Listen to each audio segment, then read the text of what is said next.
What's going on YouTube? It's your boy JD Trades, and I'm bringing you another pre-market analysis breakdown.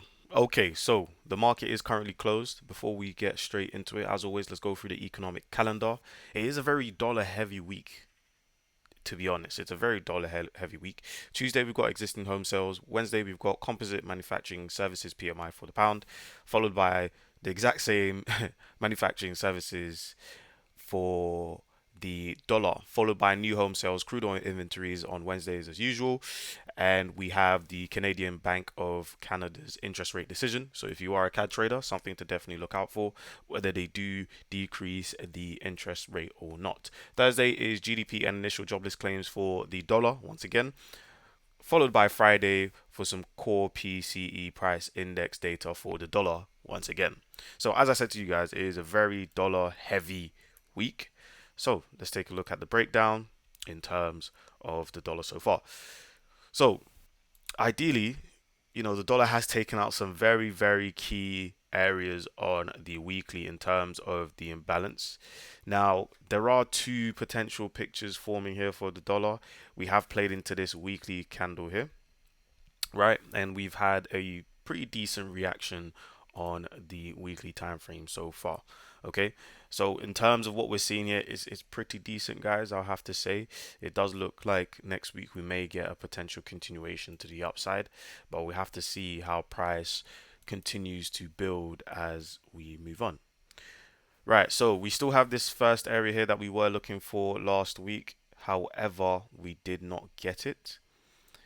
This area is still a potential target for us to look at, okay, for this week. Now, last week we did, of course, have this very nice 1 hour area. Okay, let's go back to it really quickly. Okay, we had this very nice 1 hour area where we swept this high here on Friday, this New York session high. We played into it and we had that massive drop off. Okay, now because we are approaching a similar level, we need to understand that price may give us another reaction from the exact same price level. So we have to see potentially Monday, early doors Monday, or potentially Tuesday to see if we can get a bit of a rejection from this area to give us maybe a shallow pullback before a continuation. However, there are these equal highs that's resting above the zone, so I think this has a pretty decent chance or a pretty decent likelihood to give us that short. All right, let's take a look at our next pair.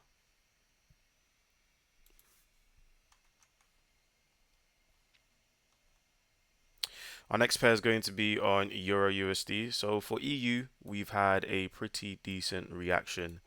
Of course, last week I spoke to you guys about the initial area, which was this 1 hour area. We made a new high. We also had this secondary area to look for some buys from. It did give, a very shallow reaction initially. However, we can see that we've broke through it. So this area is no longer valid. All right, we're going to look at the similar area where we got the reaction from on Tuesday, 16th of July. It's a very similar picture to the dollar in terms of that 1 hour area that the dollar has above. But in this scenario, it's the area that Euro USD has down below. So that would be the next area to look out for in terms of a potential move. Turn our attention over to the higher time frame in terms of the daily picture. Okay, we have this daily imbalance that I want to see price work inside of. We can look for some potential long entries from this area. Okay, this would be a pretty decent area. If not, we can look for imbalances at lower levels or play into this daily candle here. I think this is a pretty good setup if you do ask me. It does line up with the dollar very well as well, so we'll have to work off with that. Now, if you are someone that does in fact swing trade, okay, and you were able to get into this original entry here for Euro USD with a 45 pip stop, you would have held a little bit of drawdown, but you're now back in profit. Okay, let's see if you can in fact get that 1 to 2 R&R for this swing trade. You would have been in this position for 1, 2, 3, 4, 5 days now. So pretty much a whole trading week's worth of days. Okay, so there's different ways you can look at the market. There's different ways that you can capitalize on the market. We've got the intraday slash day position moves such as these here, or you can go for more of a swing trader's perspective, holding trades for days to potentially weeks. The setup is pretty much exactly the same. All right, next up is GU. GU, I really want to see GU work inside of this daily candle instead of the imbalance in comparison to the Euro USD. I want to see this actually work deeper into this daily down candle here. Of course, this swing, Fibonacci swing that I have marked out, we can definitely see us heading down to lower prices.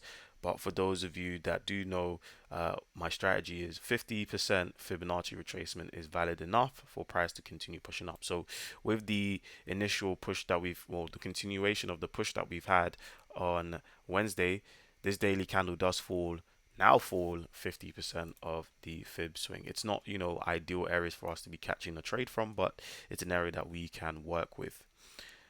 Next is we are holding 50% of this weekly candle. Okay, so it's very interesting. It's something that you should definitely pay attention to. We are holding 50% of this weekly candle and we are getting a move to the downside. I did also say to you guys in my previous market updates that to look out for this weekly candle around 50% to see if we can get a pullback from there. So we are getting that drop off from there.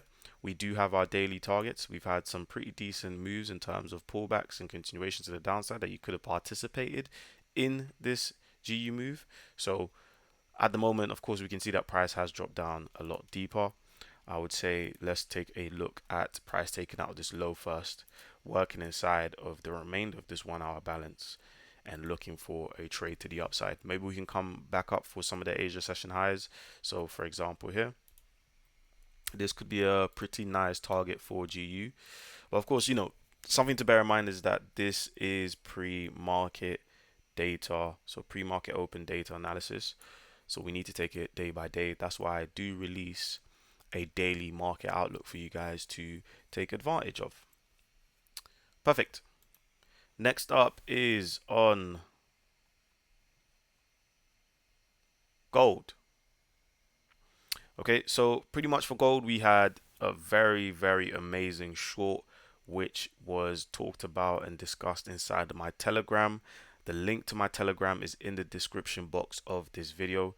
If you guys are not in my Telegram, you are really, really, really missing out the value, the live data value that I will provide inside of there, whether that's trade ideas, so whether I'm buying gold, selling gold, for example, or you are someone that's looking for chart analysis and want to learn something from me, that is the perfect place for you to go. I will be releasing some more content inside of my Telegram as well. All right, so we had a very nice short off of gold. We can see gold had a massive, massive sell day on Thursday and more specifically on Friday. We had over a 750 pip drop to the downside. I have released a video on this gold move yesterday. Well, I'm gonna film both of them now, but let's just say yesterday. So go watch that gold breakdown video talking about one of my favorite entry techniques for gold.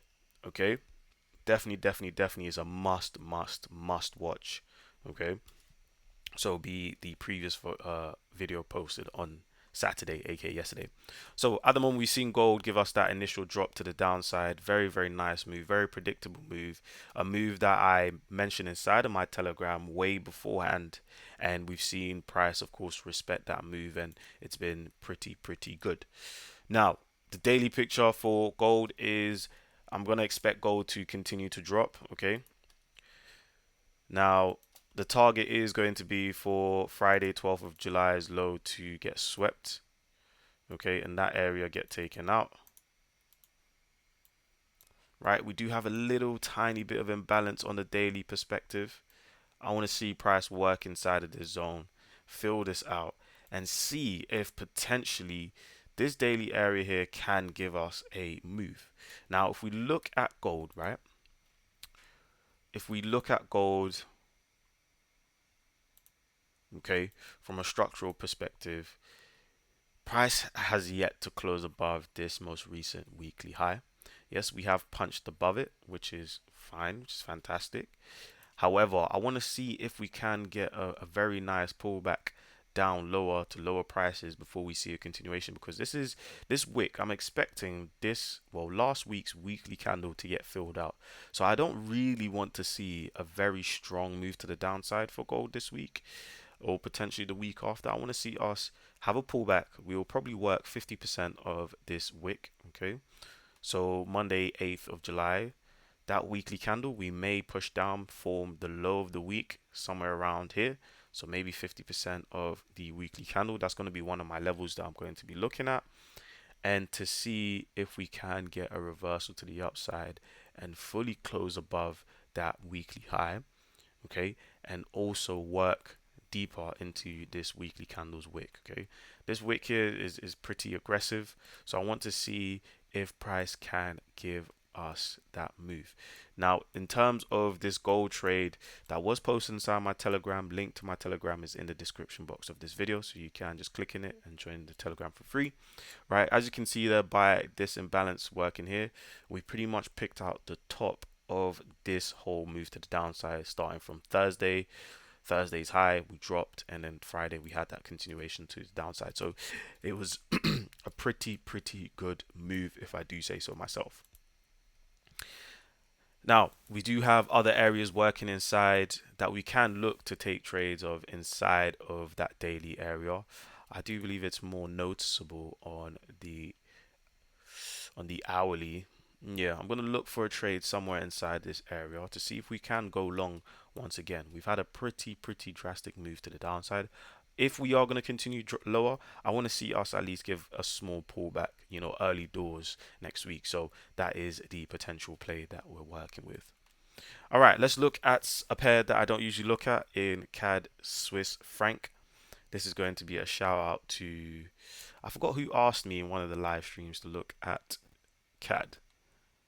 Sorry, not CAD, pound Swiss. Okay, I'm gonna look at pound Swiss. If you're someone that wants me to look at another pair, potentially a pair you're looking at, just feel free to put it inside of the comment section of this video, and I'll be happy to break it down for you in the next market outlook or pre-market data, or whenever we are on a live stream.